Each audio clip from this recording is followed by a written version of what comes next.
Madame, Monsieur, bonjour. Bon Ramadan à toutes et à tous. Sachez que durant ce mois sacré, notre rendez-vous d'information est fixé dorénavant à 13h. À présent, les titres du journal. Ramadan, jeûne et santé. Quels conseils donner aux personnes souffrant de maladies cardiovasculaires? Quel est l'impact du jeûne? Les maladies cardiovasculaires au Maroc représentent la première cause de mortalité. Les interrogations sont multiples. Nous verrons cela en début de journal. Un panel d'experts de haut niveau, regroupement d'anciens responsables américains, appelle à soutenir les efforts du Maroc visant à résoudre le conflit du Sahara.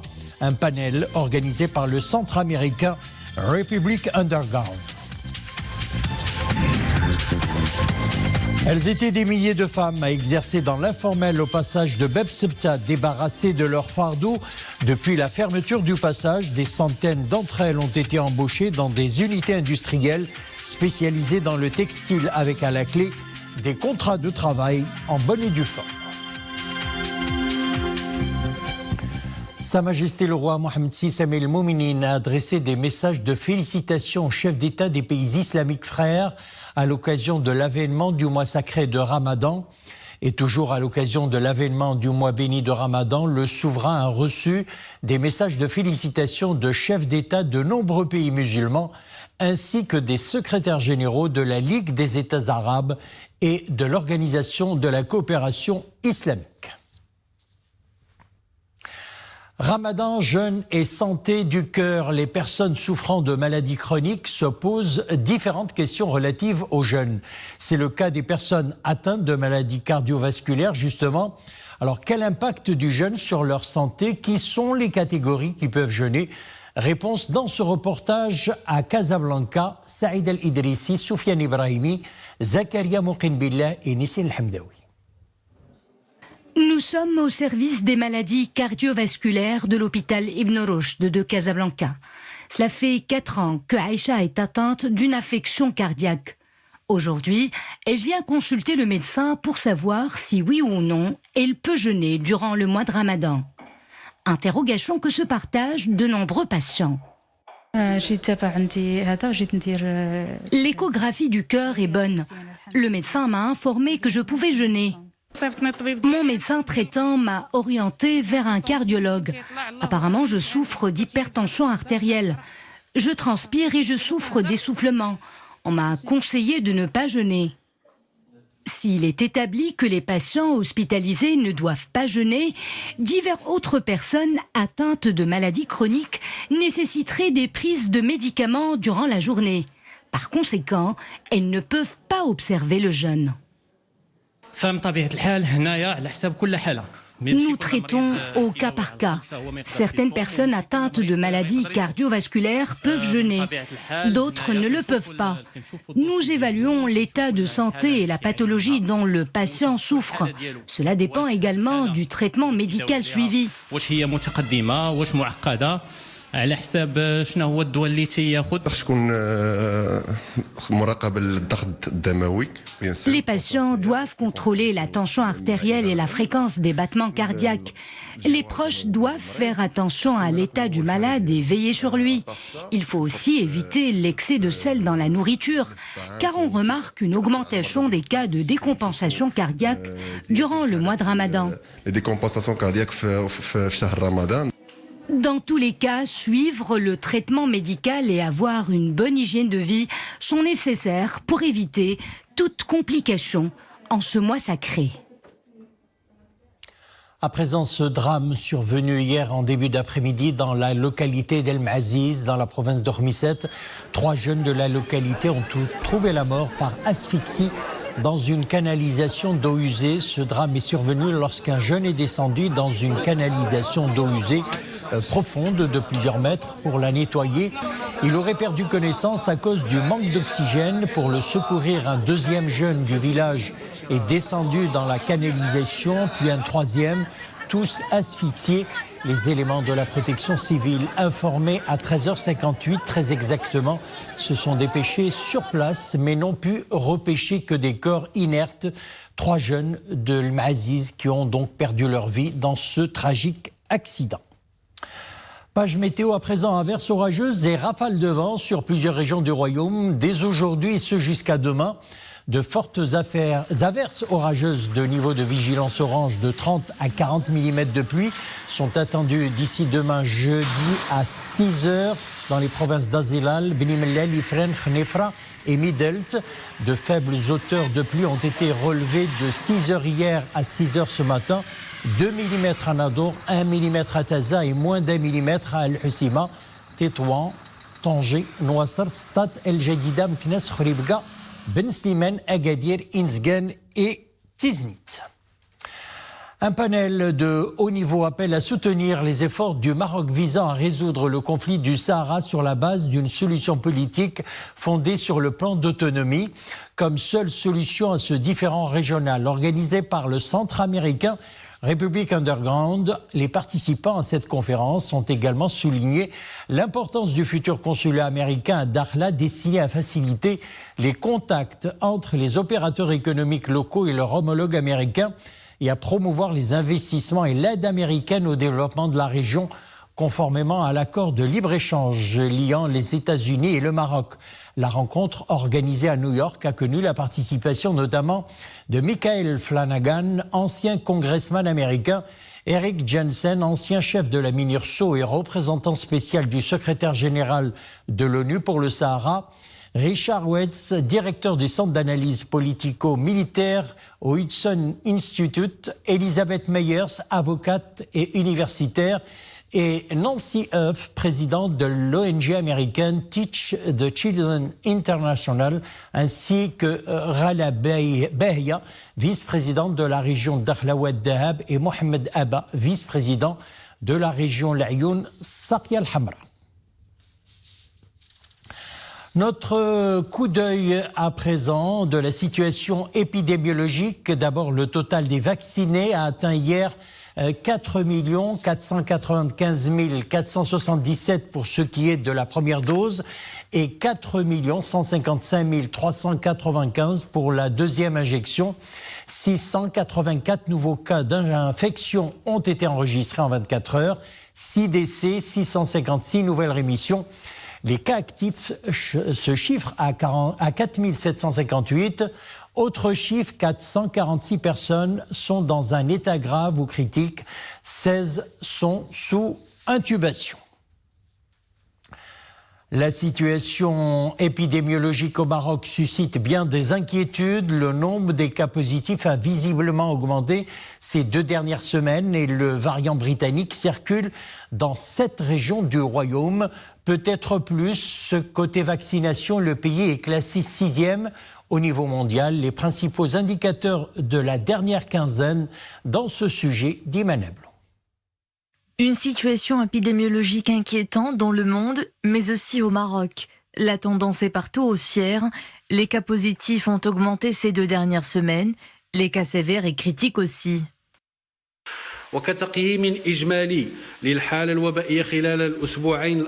Sur la base de l'évaluation des indicateurs épidémiologiques au cours de ces 2 dernières semaines, nous enregistrons les constatations suivantes. Les cas positifs continuent leur hausse, 14,4%. Cette hausse des cas positifs est inquiétante. Elle se poursuit depuis 6 semaines consécutives, ce qui appelle à un respect plus strict des mesures restrictives afin de préserver les acquis réalisés par le Maroc depuis le début de la pandémie. Autre source d'inquiétude, le variant britannique qui circule dans plusieurs régions du pays. Au 9 avril courant, le Royaume comptait pas moins de 115 cas confirmés du variant britannique.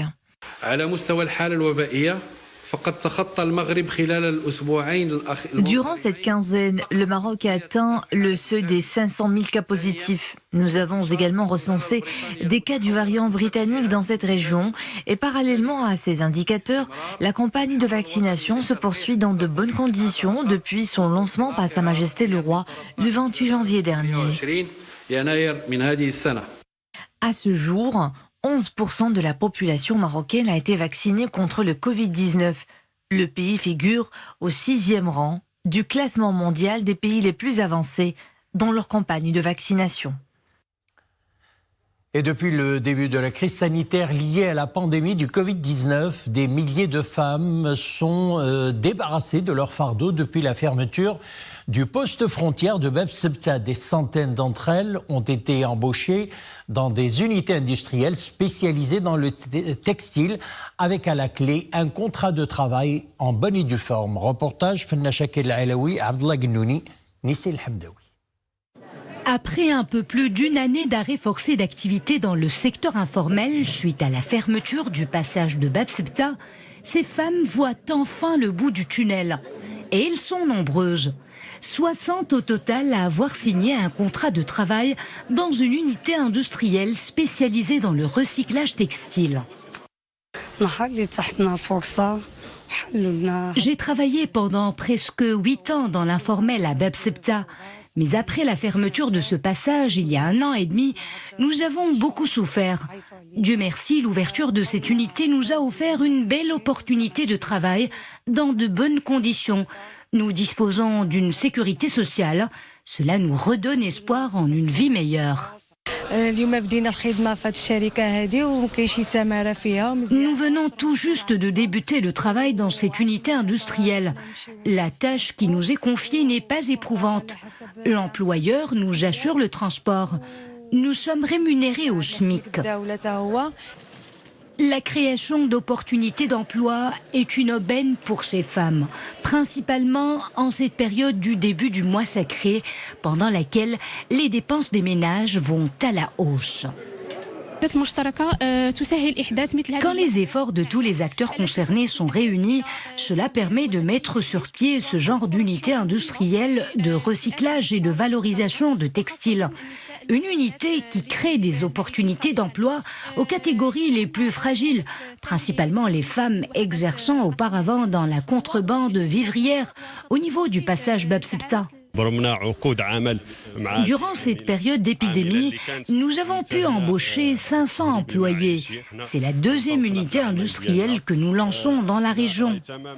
La conclusion de ces contrats de travail s'inscrit dans le cadre de la mise en œuvre du programme intégré de développement économique et social de la préfecture Madiak Fnedak et la province de Tétouan. Qora Binetna, c'est un événement de partage et de vivre ensemble organisé par le club estudiantin Maïmounad de l'université Al-Akhawaïn d'Ifrane. La journée culturelle et sportive réunit d'anciens boxeurs marocains et des élèves de l'école Maïmonide de Casablanca. Reportage Mounia Marouche, Iman Ablo.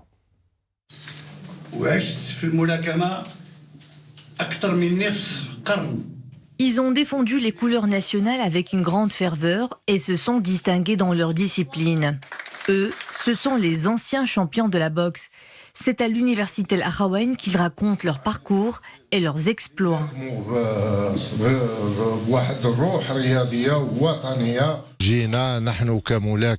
C'est un grand honneur pour nous d'être là et de témoigner de notre expérience. De nombreux champions marocains de confession juive ou musulmane ont vécu côte à côte et en toute symbiose pendant des années.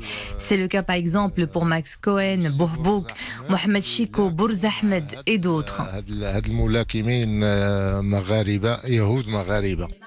Et c'est le sport qui leur a inculqué les valeurs de l'équité, le travail d'équipe, la discipline et le respect mutuel. Je suis très heureuse de participer à cette manifestation et les mots me manquent pour décrire ce que je ressens aujourd'hui. Le fait que des Marocains juifs et musulmans ont évolué et joué ensemble pendant des années prouve que le Maroc est une terre de vivre ensemble où règne l'amour, la tolérance et l'espoir.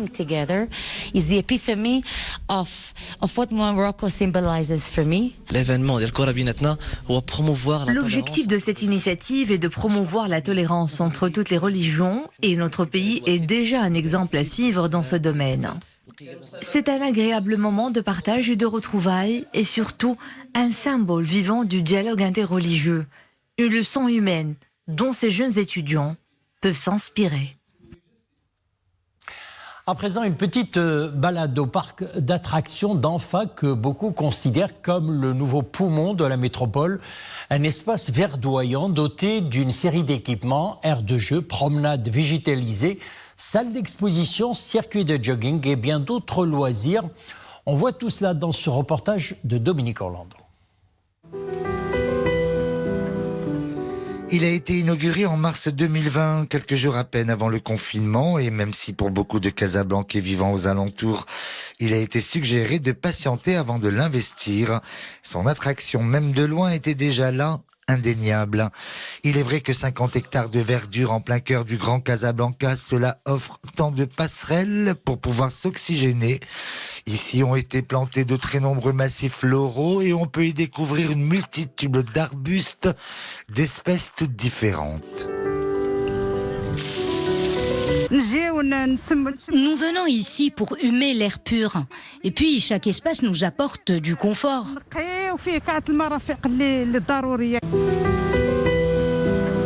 Écrin de verdure et de fraîcheur, le parc d'Anfa est aussi à la fois une aire de jeu et une immense salle de sport, à ciel bien dégagé.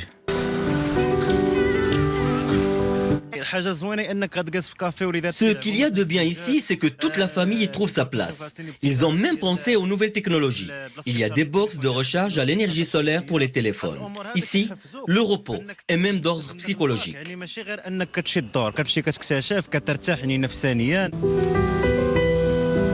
Tout est ainsi dit pour illustrer l'importance de cet espace tout vert situé tout proche du quartier Woulfat de la métropole.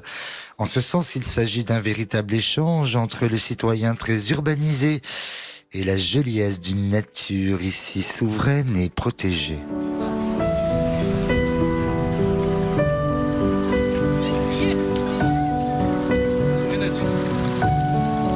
Voilà un coin de verdure à visiter. C'est la fin de notre édition. Merci de l'avoir suivi. L'info revient dans quelques instants. Le JT en espagnol lui sera présenté par Micheline Benrem à 13h demain.